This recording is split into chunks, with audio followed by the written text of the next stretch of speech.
Seguimos en Panamá. Y en esa casa que ustedes ven al fondo de color rosado, nació y vive un hombre que todos admiramos por la letra de su música, por la poesía de sus canciones, por su pensamiento político. Un hombre que le ha cantado a la libertad y a la justicia social. Y nada es más propicio que este marco para presentarles a Nixon Moreno. En esa casa que ustedes ven atrás nació el poeta de la salsa, orgullo de Panamá, Rubén Blades. Vamos a hablar con Nixon Moreno.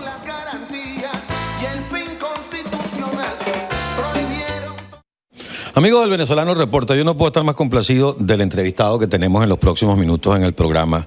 Estamos con Nixon Moreno, un joven venezolano comprometido con la democracia, un joven valiente, además víctima de una calumnia, de una componenda sucia por parte del gobierno de Hugo Chávez para sacarlo del medio, porque sabe el liderazgo que tiene en el mundo estudiantil y en el mundo juvenil. Nixon, un placer tenerte en el programa.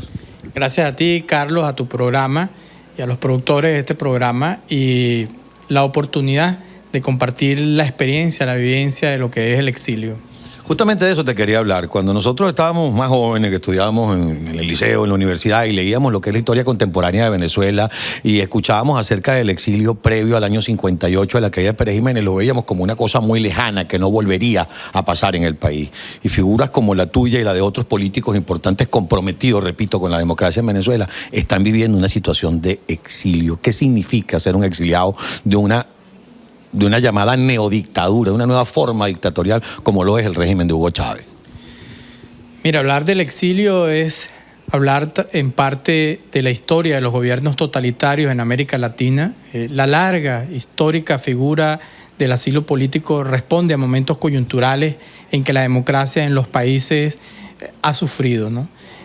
Lo que nunca pudo imaginar la humanidad es que en pleno siglo XXI una nación como Venezuela pudiera experimentar la migración, el exilio y la persecución, no solamente por razones políticas, sino los enormes niveles de inseguridad que existen en el país y las pocas probabilidades que tienen los jóvenes de desarrollarse en Venezuela. El exilio en Venezuela en este siglo y bajo este gobierno totalitario ha sido producto de la criminalización de la disidencia, el asesinato moral y la persecución como arma política. Y una de las cosas que ha reivindicado el exilio venezolano es precisamente como institución. Hoy por hoy, pocas naciones, y eso hay que reconocerlo, han recibido a los venezolanos como Perú, Costa Rica, Panamá y los Estados Unidos. Y eso nos hace llamar a la reflexión de que un país como el nuestro, que fue el país de acogida para la resistencia chilena, para la resistencia sudafricana, para la resistencia panameña, para las dictaduras que se vivieron en el Cono Sur, en Centroamérica, Venezuela fue un país que recibió a los exiliados. Hoy por hoy, la persecución política que se vivió en el fascismo italiano, en el nazismo alemán y fundamentalmente en la Guerra Civil Española, que hoy sean precisamente los venezolanos quienes deben, por seguridad, por persecución política y por muchísimas razones, dejar a su patria, sin que eso implique que se separa de ella, porque donde quiera que haya un venezolano, ahí yace un corazón de Venezuela. Ahora, Nixon, entremos al exilio de Nixon Moreno. No ha sido fácil, tuviste un tiempo importante en la Nunciatura Apostólica y luego te tocó un peregrinar que ahora te ha llevado a acogerte a este asilo territorial que te han otorgado y la persecución no ha cesado. Quisiera que nos hablaras de tu experiencia como ser humano, como venezolano y sobre todo como líder de un grupo de muchachos en Venezuela que te quieren, que te respetan y que te siguen. Bueno, debiera decir que el exilio nunca pensé que podía transitar por ese desierto, pero hoy puedo decir que es lo que nos ha hecho más fuerte.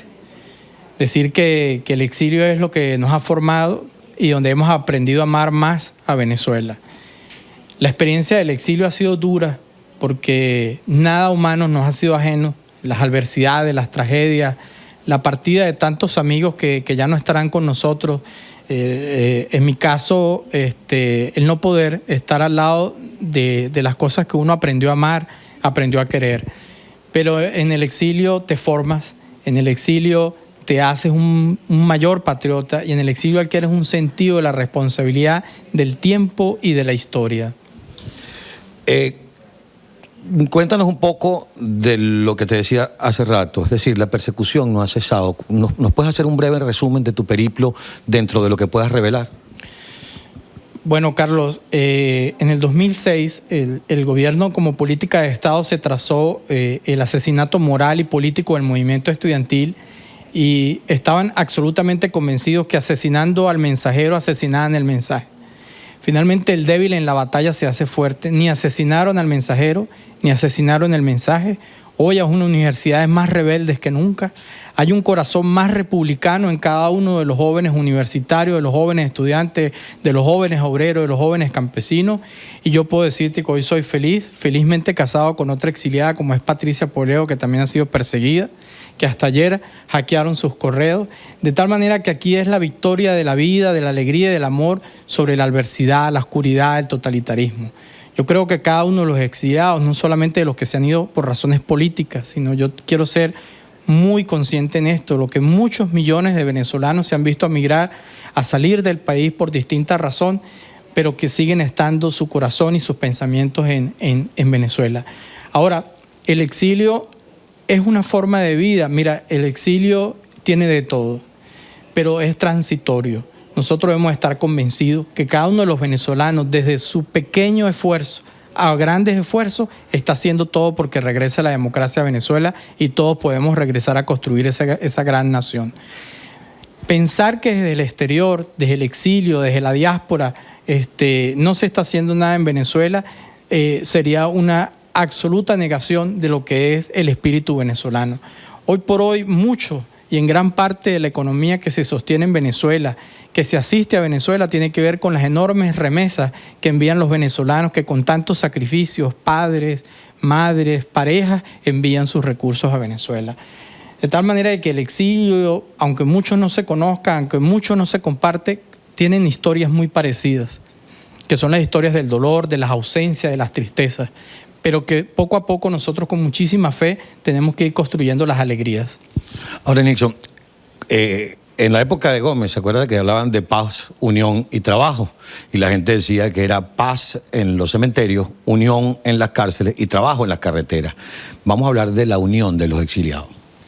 Sí, el exilio a lo largo de la historia, entre otros países, como fue el caso chileno, como fue el caso mexicano, como ha sido el caso de Venezuela antes de 1958, el exilio ha estado muy presente en la historia política venezolana, pero también en la historia cultural, en la historia de la comunicación.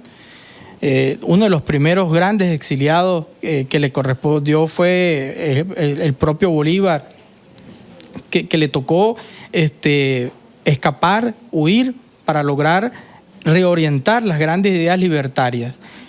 Distintas generaciones lograron captar importantes ideas en el mundo. Y por eso hoy uno de los grandes aportes que hace el exilio desde las distintas características y por distintas razones está el que podamos aportar ideas transformadoras. El mundo está en perfecto cambio, hay una gran despertar democrático en el mundo. La primavera árabe ha sido uno de los grandes aportes de comienzo de siglo y cuyos exilios aportaron desde el exilio en Francia, en Madrid, en Londres. Y hoy desde distintas capitales del mundo, de distintos pueblos del mundo, los venezolanos están allí para aportarle a Venezuela. Yo no sé cuánto tiempo nos queda, si me puede estar mal, nos quedan 3 minutos, nos quedan 3 minutos. Bueno, yo quisiera que en esos 3 minutos, porque quisiera que habláramos de un personaje en especial, pero antes de hablar de ese personaje, quisiera que nos hablara de esa conexión que no se pierde. Tú acabas de hablar de la primavera árabe y eso, por supuesto, hay que darle un gran crédito a las redes sociales. Se mantiene Nixon Moreno en comunicación, en constante cruce de información con los movimientos estudiantiles, los movimientos juveniles a través de Facebook, a través de Twitter, a través de los correos electrónicos. Mire, yo tengo en mi torrente sanguíneo la lucha.